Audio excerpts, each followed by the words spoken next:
Okay ठीक है, चलो देखो। तो ये प्रैक्टिस सेट 1.1 आपको जो क्वेश्चन 1 है वो आपको सॉल्व करना है। क्वेश्चन नंबर 2 का फर्स्ट एग्जांपल मैं आपको बता रहा हूँ। ये एग्जांपल है, ओके। तो ये साइमल्टेनियसली सॉल्व करने के लिए बोला है। साइमल्टेनियसली सॉल्व करना है यानी क्या, जो वेरिएबल है उसकी वैल्यू फाइंड आउट करना है, ठीक है। तो उसमें वेरिएबल क्या है, ए। ये जो दो इक्वेशन दिए हैं, ये फर्स्ट इक्वेशन है, ये सेकंड इक्वेशन है। तो इसमें वेरिएबल क्या है, ए।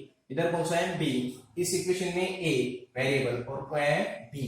और साइमल्टेनियसली अगर सॉल्व करना है तो क्या करना पड़ेगा, आपको कोएफिशिएंट सेम करना पड़ेगा। उनसे भी एक वेरिएबल का क्या करना पड़ेगा, आपको कोएफिशिएंट सेम करना पड़ेगा। तो देखो, इसको इक्वेशन 1 दे दिया, इसको इक्वेशन 2 दे दिया। अब देखो, अब b इस वेरिएबल का जो कोएफिशिएंट है वो क्या है, 5, और इसमें भी क्या है, 5, ठीक है। दोनों इसमें क्या है, 5 5 है, यानी जो कोएफिशिएंट क्या है, सेम है, ठीक है। अब इस प्रॉब्लम में आपको कोएफिशिएंट सेम करने की आवश्यकता है नहीं। क्यों नहीं है, क्योंकि उसमें पहले से ही क्या दिया है, जो कोएफिशिएंट है वो क्या है, सेम दिया है, ओके। अब देखेंगे उसका साइन। अब इसका साइन क्या है, प्लस, इसका भी साइन क्या है, प्लस। दोनों का साइन सेम है। दोनों का साइन अगर सेम है, साइन किसका देखना है, जिसका अपन ने कोएफिशिएंट सेम किया है, या फिर जिसका कोएफिशिएंट सेम दिया है उसका ही साइन देखना पड़ेगा, इसका नहीं। तो इसका कोएफिशिएंट सेम दिया था तो उसका ही साइन देखेंगे। तो इसका साइन क्या है, प्लस, और इसका साइन क्या है, प्लस। समझ में आया।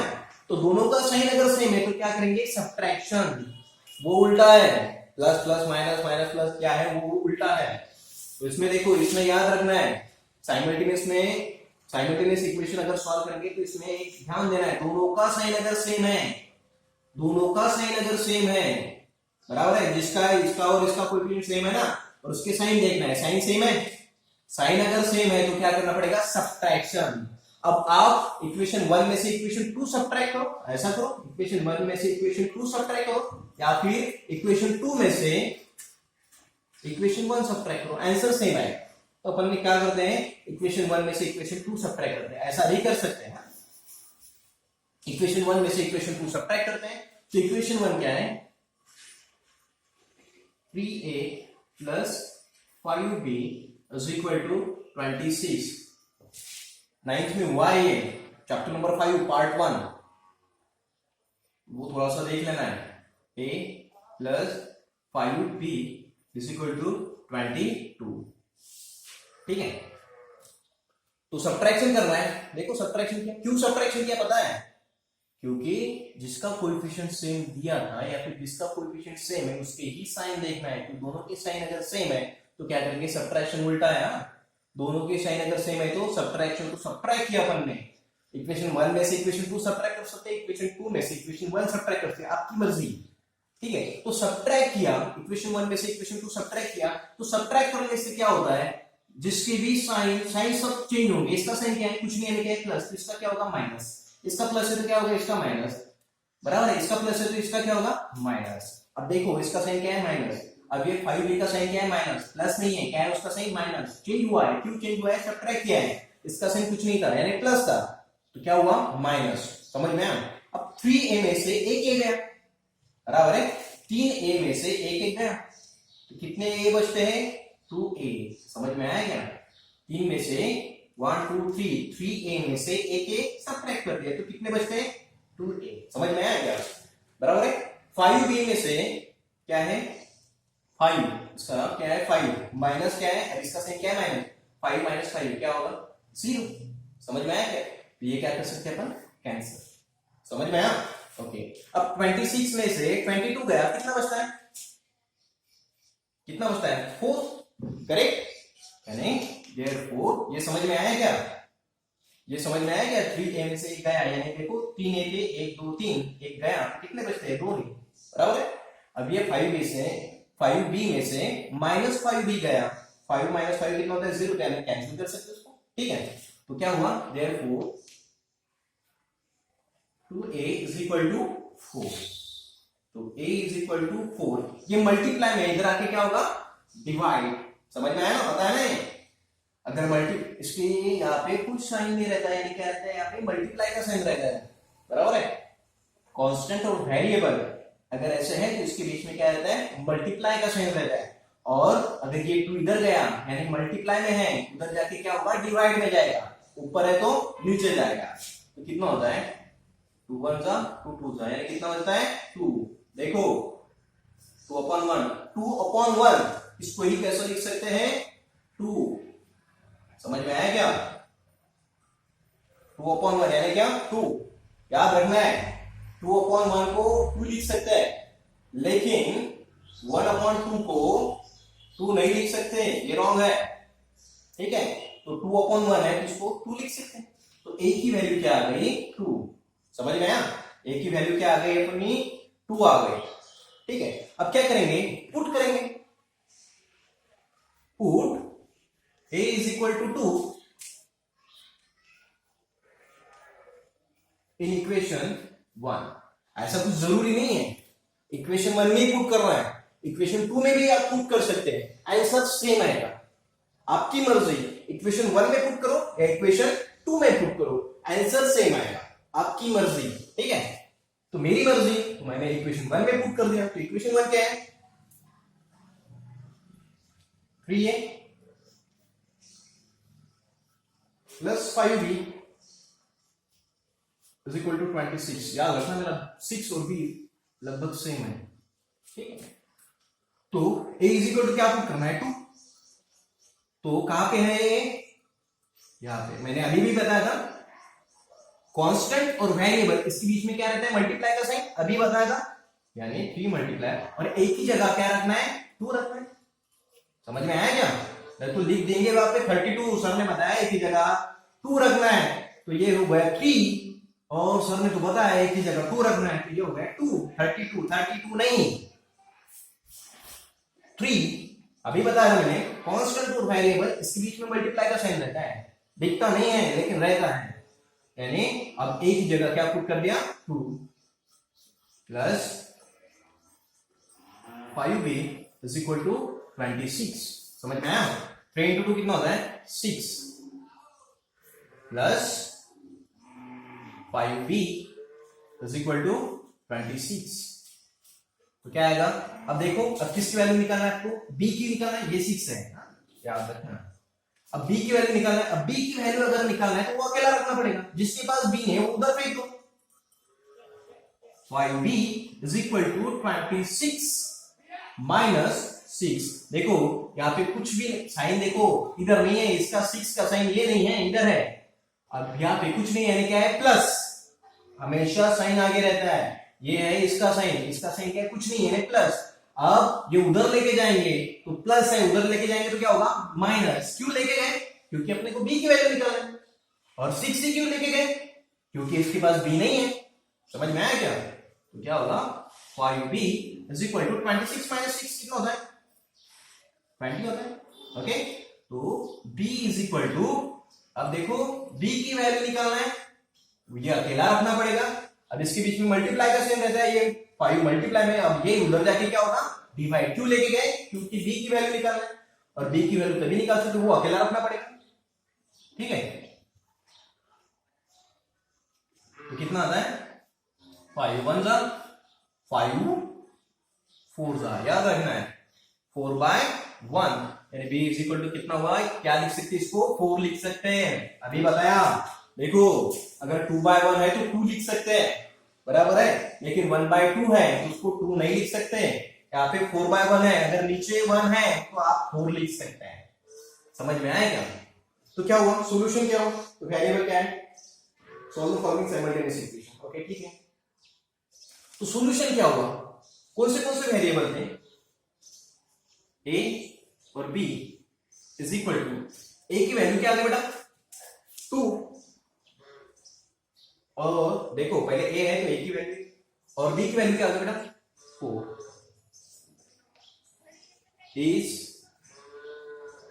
The solution. ठीक है, ओके, समझ में आया क्या?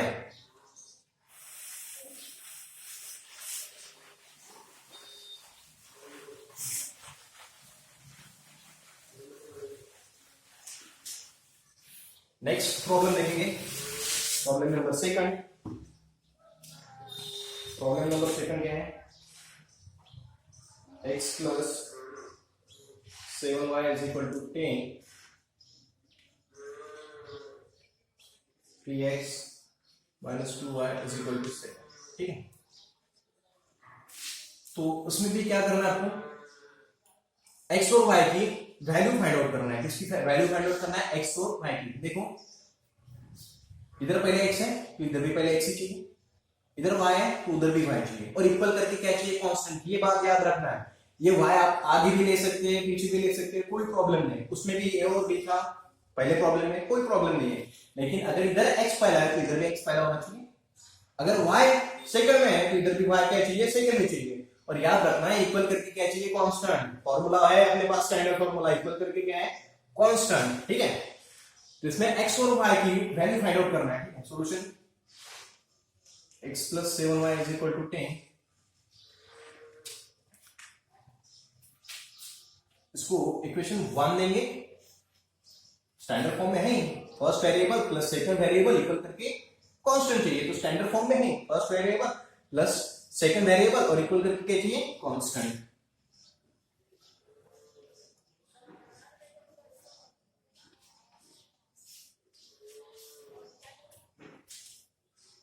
ठीक है, तो अब क्या करेंगे, कौन से भी वेरिएबल का क्या करेंगे, कोएफिशिएंट सेम करेंगे। अब देखो आप x का भी कर सकते हो और y का भी कर सकते हैं। अगर यहाँ पे x का कोएफिशिएंट क्या है 3, तो यहाँ पे 3 आने के लिए 3 से मल्टीप्लाई करना पड़ेगा। समझ में आया क्या, पूरे इक्वेशन को 3 से मल्टीप्लाई करना पड़ेगा, बराबर है। अगर आपने सोचा अगर मुझे y करना है तो क्या करना पड़ेगा, y का कोएफिशिएंट अगर सेम करना है तो इसको इस पूरे इक्वेशन को 2 से मल्टीप्लाई करना पड़ेगा, यहाँ पे क्या होगा 14, और इस इक्वेशन को सेकंड इक्वेशन को किससे मल्टीप्लाई करना पड़ेगा, 7 से, तो क्या होगा 14। ये थोड़ा सा लेंदी होगा तो इजी ये जाता है, x का कोएफिशिएंट सेम किसका भी कर सकते हैं अपनी मर्जी, लेकिन x का कोएफिशिएंट सेम करना नहीं, इस प्रॉब्लम में थोड़ा सा इजी है। ठीक है, तो क्या करेंगे,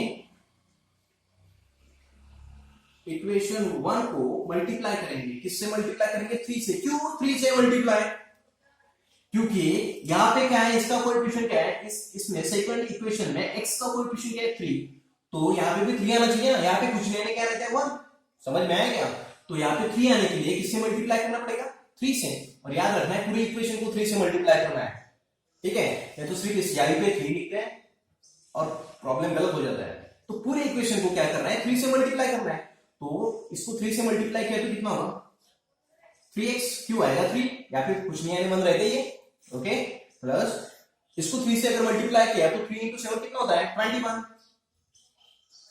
21 भाई, और इसको 3 से, इसको भी 3 से, पूरे इसको 3 से मल्टीप्लाई करना है, इसको भी और इसको भी, इसको 3 से मल्टीप्लाई किया तो कितना होता है 30। समझ में। अब देखो इक्वेशन 1 का नया रूप ये है, तो इसका कुछ काम नहीं है, इक्वेशन 1 का कुछ काम नहीं है। ठीक है, ये हो गया equation 3।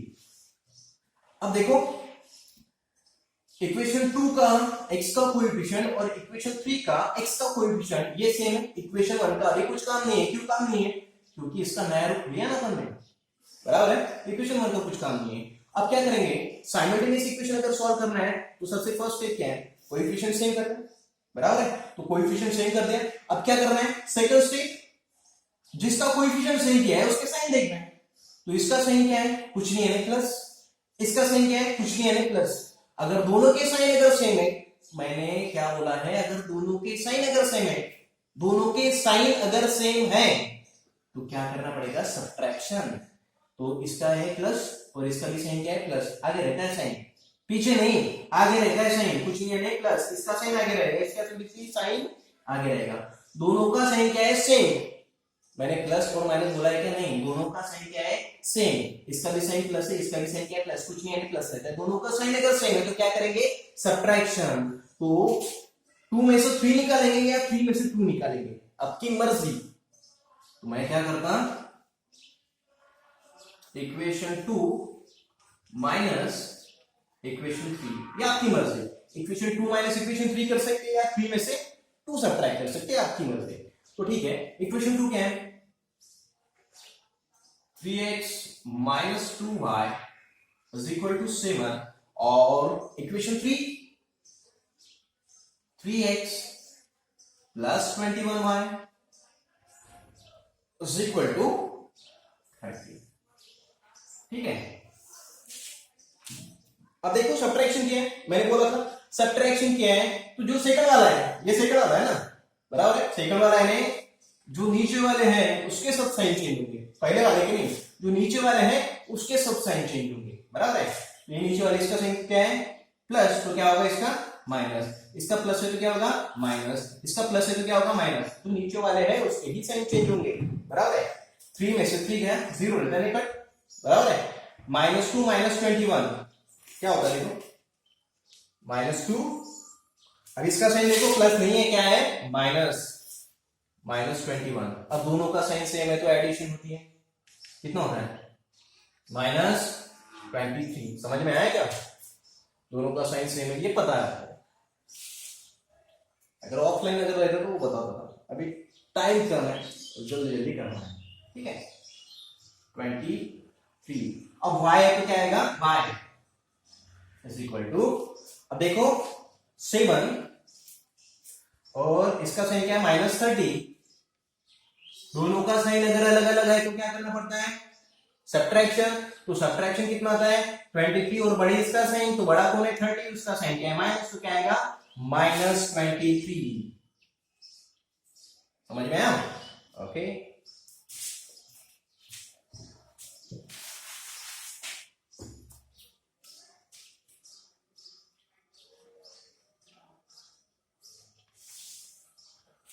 -23y is equal to -23, तो y की वैल्यू निकालना है तो अकेला रखना पड़ेगा, इसके बीच में मल्टीप्लाई का साइन रहता है, बताया था हमने, तो -23 अपॉन -23, ये मल्टीप्लाई में मल्टीप्लाई का साइन है ना, तो मल्टीप्लाई या फिर ऐसा माइनस माइनस कैंसिल, तो क्या होता है, एक मिनट, माइनस माइनस कैंसिल हो गए, तो क्या बचता है 23y is equal to 23, okay, तो y इज इक्वल टू 23, और ये मल्टीप्लाई में इधर आके क्या होगा डिवाइड, ऊपर है तो नीचे जाएगा, बराबर है, तो क्या आता है 1/1, तो y इज इक्वल टू क्या है 1/1, और मैंने बोला था अगर 1 अगर डिनोमिनेटर में है इसको कैसा कर सकते हैं, ऐसा सिर्फ न्यूमरेटर लिख सकते हैं, तो y की वैल्यू क्या आएगी बेटा 1। अब क्या करना है, y की तो मिल गई, अब किसकी चाहिए x की, करेक्ट, तो क्या करना पड़ेगा, put y is equal to 1 in equation, अब आपकी मर्जी 1 में करो या 2 में करो, आपकी मर्जी, तो इन इक्वेशन 1, ठीक है। तो देखो इक्वेशन 1 क्या है, आपकी मर्जी है, 2 में भी कर सकते हैं आप, 7y इज इक्वल टू 10, बराबर है। अब क्या करना है पुट, जहां पे y है वहां पे क्या पुट करना है 1, कहां पे दिख रहा है यहाँ पे, बराबर है, इसके बीच में क्या रहता है मल्टीप्लाई का साइन, तो क्या आएगा x प्लस 7, मल्टीप्लाई का साइन रहता है ना, इनटू, अब y की जगह क्या रखना पड़ेगा 1 इज इक्वल टू 10 है ना, ये 1 है 10, ओके, तो x प्लस 7 इंटू 1 कितना होता है 7 इज इक्वल टू 10, तो x is equal to 10 minus 7, ये अब x की वैल्यू फाइंड आउट करना है, तो x अकेला रखना पड़ेगा, जिसके पास x नहीं वो उधर लेके गए, तो ये 7 वाला जो है वो उधर लेके गए, इसका साइन प्लस है, इक्वल के अगर उधर जाएगा तो क्या होगा माइनस, तो क्या होगा x इज इक्वल टू, बराबर है माइनस होगा, तो 10 माइनस से कितना होता है 3, तो x की वैल्यू क्या होगी 3, तो क्या करना पड़ेगा देयरफॉर पहले x, y, ऐसा है y, x भी लिख सकते हैं, तो पहले x लिया है तो x की वैल्यू क्या आ गई बेटा 3, और उसके बाद y की वैल्यू क्या आ गई बेटा 1 इज द सॉल्यूशन। समझ में आया क्या, ठीक है।